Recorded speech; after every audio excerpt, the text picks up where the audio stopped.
Fear is the path to the dark side.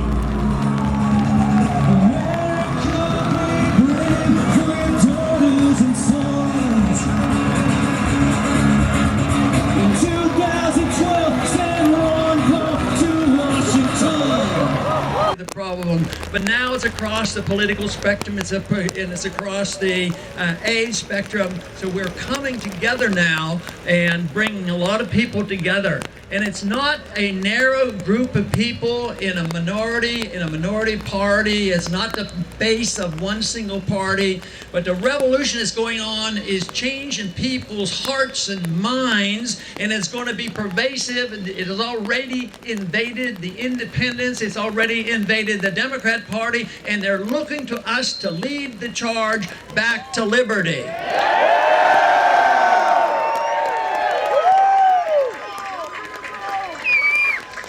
And of course, I think the third stage now, we have the 07 campaign, we had the Campaign for Liberty, and now we've had this election 11 and 12.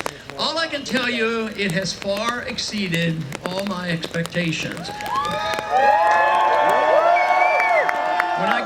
When I go around the country, I meet literally thousands of people, and they're very much involved. Many states now have elected individuals. We have men like Mike Doherty representing us in New Jersey. It's just really great. But there are some states that, and we have not heard of it, and this is the best way it is. It isn't like it was a top-down organization.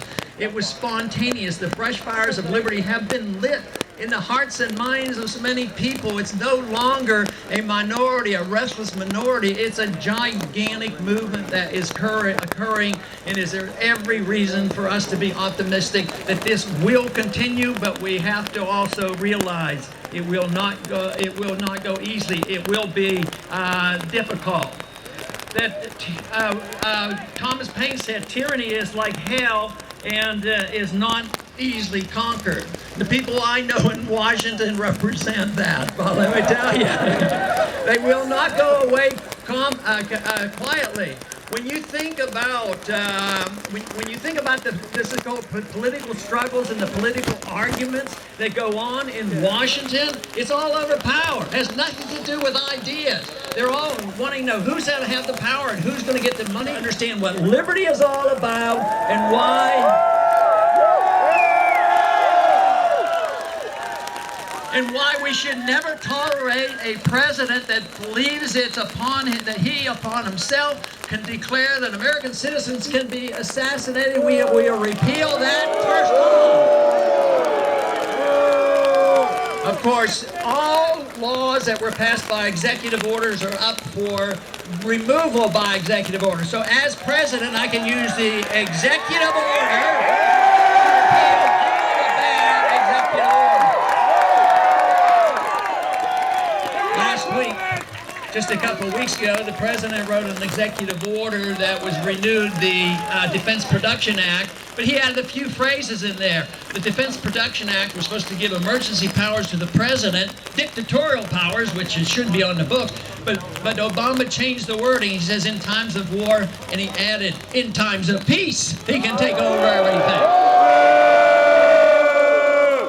Just last week, the Supreme Court didn't help us out much by a 5-4 ruling. They said that all American citizens, no matter what the circumstances, can be strip searched without probable cause.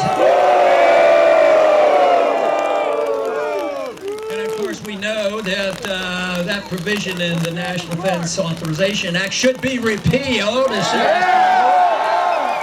This idea that the military can arrest American citizens, put in prison, and denied an attorney, they're reversing history all the way back to 1512. You know, the right of habeas corpus. So these kind of liberties that are being undermined, if we are complacent enough and we can watch what they do to us at the airports and have an announcement that the president can assassinate American citizens without due process of law, the responsibility falls on us. And right now, more on us. Anybody would turn on to an organ, on a day like this, the responsibility is even greater. Because the majority, the large number of people in any society or any changes that come about are rather complacent. They're not involved. But if you discover what's wrong and you discover what the answers are, the burden falls heavily on you to do something, and we have that responsibility. So I am so glad you're here today.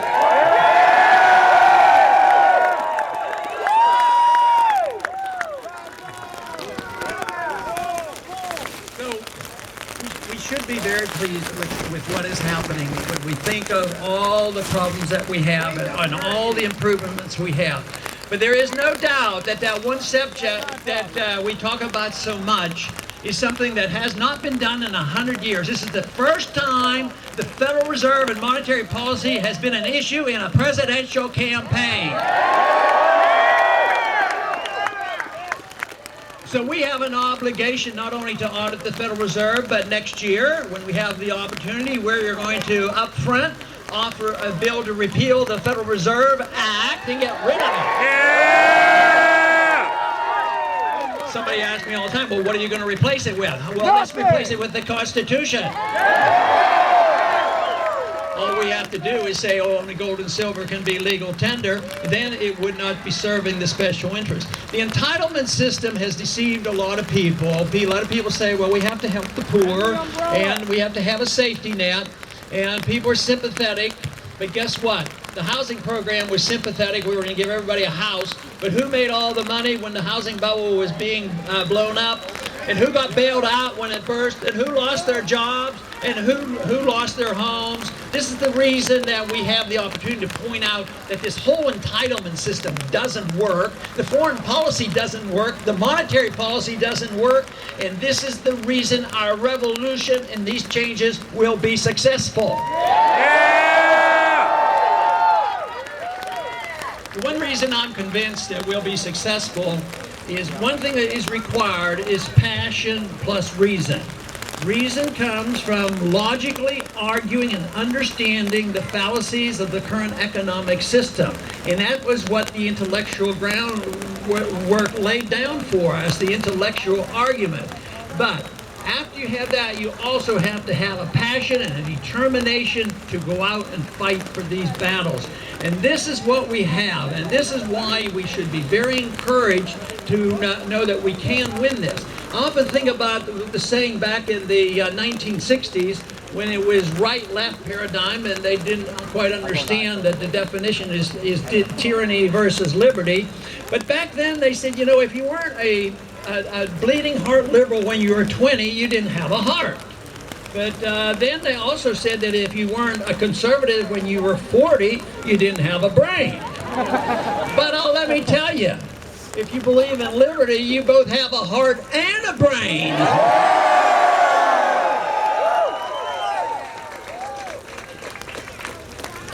The efforts that have been put forth in the last few years are very encouraging. The fact that we take a non-interventionist foreign policy, of course, we have been challenged so often in the past that, if you don't vote for the war, you don't support the troops. How much nonsense could that be? But the proof is that if you look at all the money donated by active military personnel and veterans, it's our campaign that gets more money than everybody else put together. And this is the reason, of course, the foreign policy will be changed, because the militaries are sick and tired of it. It has been ruthless to our military.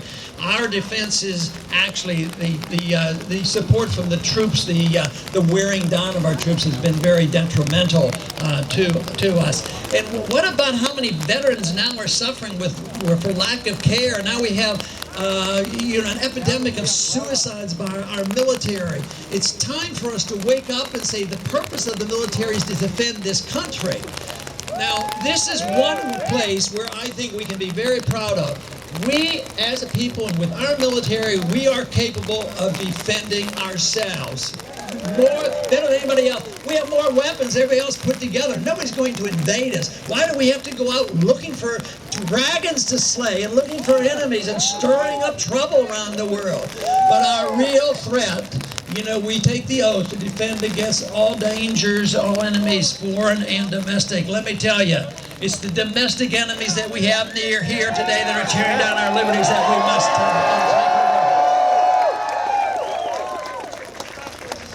take. We need to address some of the social problems that we have here that undermine our liberties. There's one, once the government embarks on this notion that it has to take care of ourselves, that you can't take care of yourself and the government wants to take care of you, nothing is left to your liberties.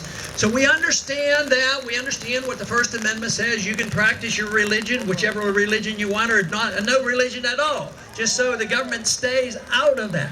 We also know that intellectually you have the right to read whatever books you want and study.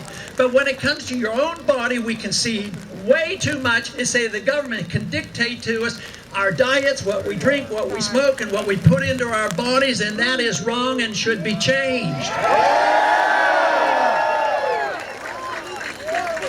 You know, they talk about the drug war and the necessity to tell people not to use drugs. Well, of course, the war on drugs has been an absolute failure, and the federal war on drugs ought to stop. We ought to cease and desist on the drug war. We have had false promises from the administration that would be compassionate about people who use marijuana for medical reasons, but they're still putting people in prison for non-violent uses of drugs. What we need to do is recognize that drug addiction is a disease. It's not a crime. We ought to treat it more like people who drink too much alcohol. If you do harm to people, yes, that is a crime. But if it's your own business, your own body, it's up to you. I would give you some strong advice. My strong advice, of course, would be very cautious with it, but I also know as a physician that addiction is much worse on prescription drugs than they are on illegal drugs.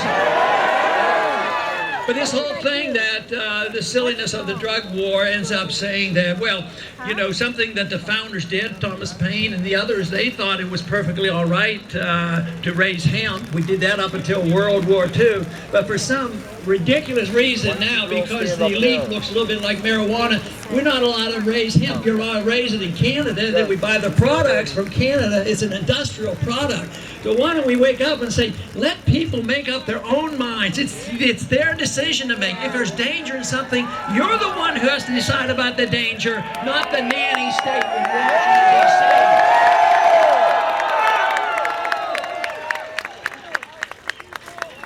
D.C. So it would than the drugs themselves. But the wonderful thing is there's an answer for this, and the answer is found in understanding liberty. Liberty comes out from us to us, not from our government, but it comes to us in a natural way, in a God-given way from our Creator, which means that we ought to own our lives. We have a right to our life. We have a right to our liberties, and we ought to have a right to keep all the fruits of our labor. But if this is the case, we should be able to bring people together. It shouldn't be just conservatives that should agree on one issue and just liberals on another issue. But the whole idea of liberty should bring us together. Because we don't want to tell other people how they personally use their liberty or how they spend their money. So why shouldn't all of us come together for different reasons? We do this in religion. We come together on religious freedom, not because we agree on the religion, and besides, if we legalize freedom of choice in religion, not once do they accuse us of saying that we endorse that particular religion. But as soon as it comes to personal habits and social habits, all of a sudden you say, oh, they might do A, B, C, and I don't like that, and I don't want to endorse it. Well, you're not endorsing it. What you're endorsing is freedom of choice and letting people... The important thing there is that if you have freedom of choice, which we will strive for, if we have freedom of choice to deal with our own lives, means that we have to accept the responsibility of the consequences of all our choices. So if we don't do well, we can't go to our neighbor and say to our neighbor, well, I didn't do well, so I want you to take care of me. Right. And it's also illegal in a free society to go to the government and say, I want to send the government to my neighbor to take from my neighbor what I want from him to take care of me.